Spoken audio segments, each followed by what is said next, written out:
Well, hello. My name is Lori LeBay, and I'm with Alzheimer's Speaks. Alzheimer's has touched me deeply. My mother's been struggling with memory problems since her mid-50s. She's now 82 in her end stages. And people constantly come to me asking, Lori, how do you connect with your mom? Does she know you? What do you say? What do you do? Even my brother once said to me, Lori, how do you do it? How do you laugh so much with Mom? How do you pull her out? I don't know how. So today I just want to share with you a few simple, easy things you can do to connect to your loved one or to connect as a staff person in a community. There's lots of things, lots of history that we just have to tap into. For example, photos are extremely powerful. Pull out an old photo. I know when my folks moved, I had rainbow boxes of them. I didn't know who people were. Ask, especially when they're in early stages. Or it might be pictures of their parents, their friends, people you don't know. Ask them, what does the photo say to them? Do you know who this is, Mom? You might be surprised to find it's a grandma or it's an aunt. I'm still not quite sure. And it really doesn't make any difference because it's just a way to engage them. Old tins was something my mom and my aunts and grandmas had a lot of. Open them up. You'll be surprised what's in there. A lot of times you'll find photos in these little photo albums that have great history and meaning to them. Pull them out, ask simple questions.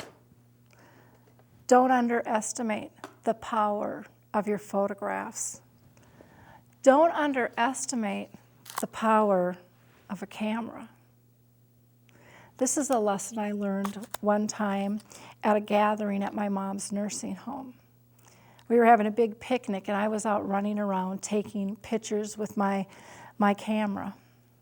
And I was amazed at the reaction that I got from all the residents. People who I had only seen pretty much sleeping came alive when I asked if I could take their picture. Now it might be that you have a big fancy camera. It might be a disposable camera. It might be you're going to take one with your phone. It really doesn't make any difference. It doesn't even make any difference if you have film in your camera.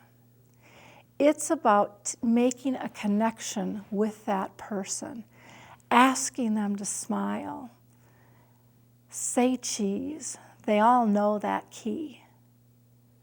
But the thing that's so special about photography is that in order to capture a moment, in order to take a picture, you, the one behind the camera, has to pay attention to the one in front of the camera.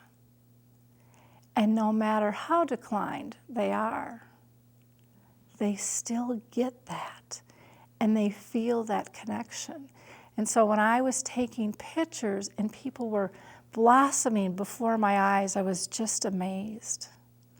Music is another means that is extremely powerful. In fact, for me, I had a music therapist by the name of Barbara Lee come in and sing to my mom, and we videotaped it. And my mom, who normally sleeps quite a bit, came alive. Her head raised, her eyes opened, a smile formed. Her hands started tapping, and she remembered a few of the words. It's incredible. Now, you don't have to hire a music therapist.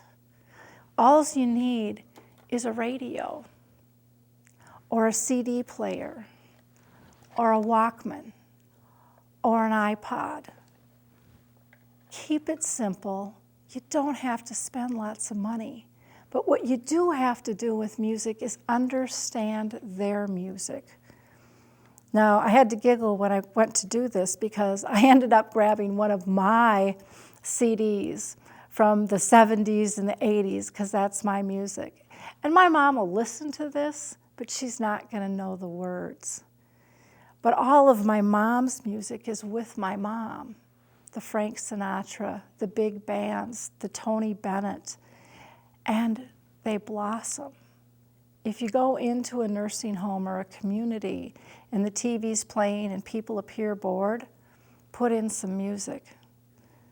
One thing that I did at the nursing home my mom was at was every time she was in a certain community, I would go and buy a new stereo system, nothing fancy, and supply CDs with their music because I knew my mom enjoyed it. And it didn't cost me that much to do, but it brought great joy to everybody.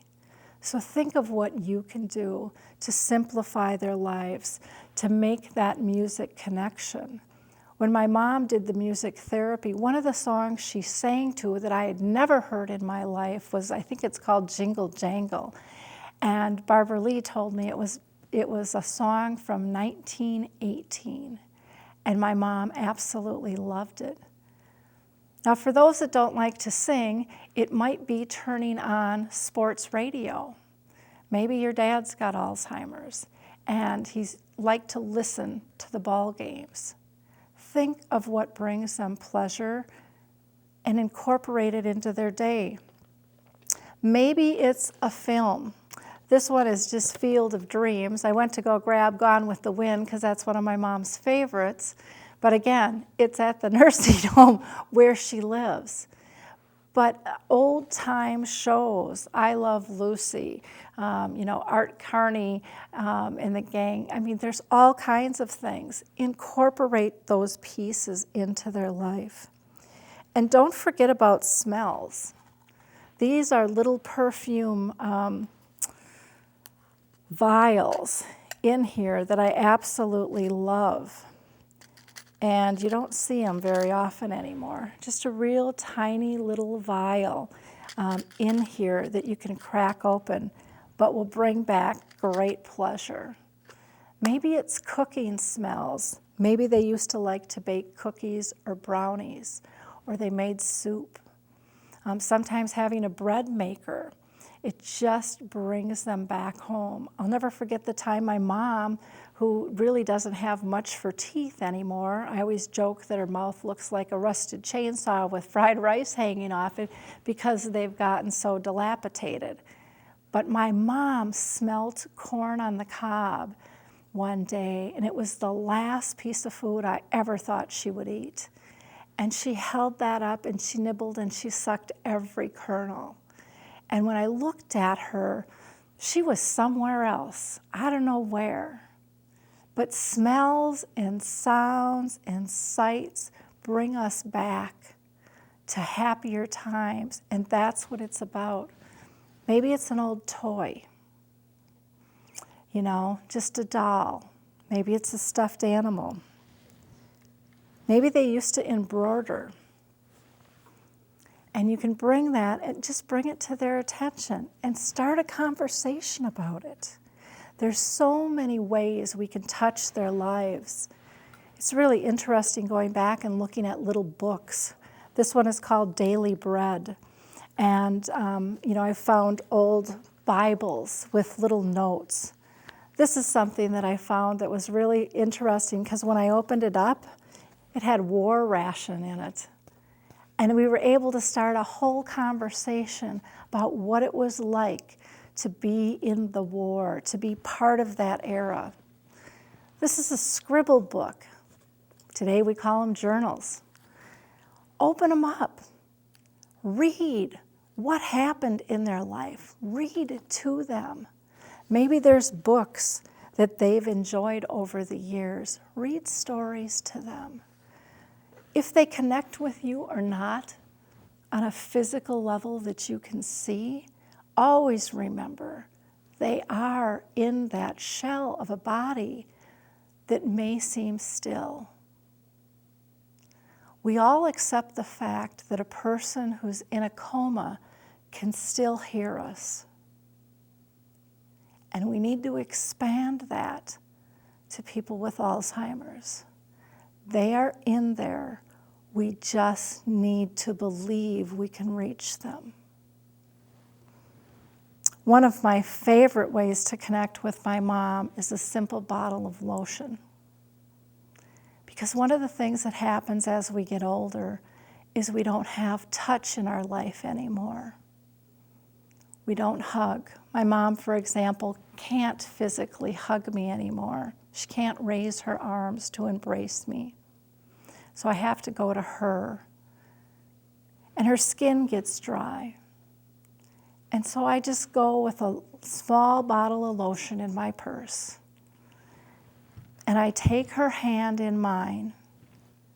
And I always put mine on the bottom and hold hers gently, and then rub lightly the lotion into her hands and up her arms and on her legs. And it's amazing how soothing and calm and content she is. And it's not the lotion. It's the physical touch that we all crave and that we miss, that tells us we're loved and someone cares about us. So these are just a few things that are around your house that you can do and you can bring to change someone's life. Actually, you'll be changing two. Theirs and yours.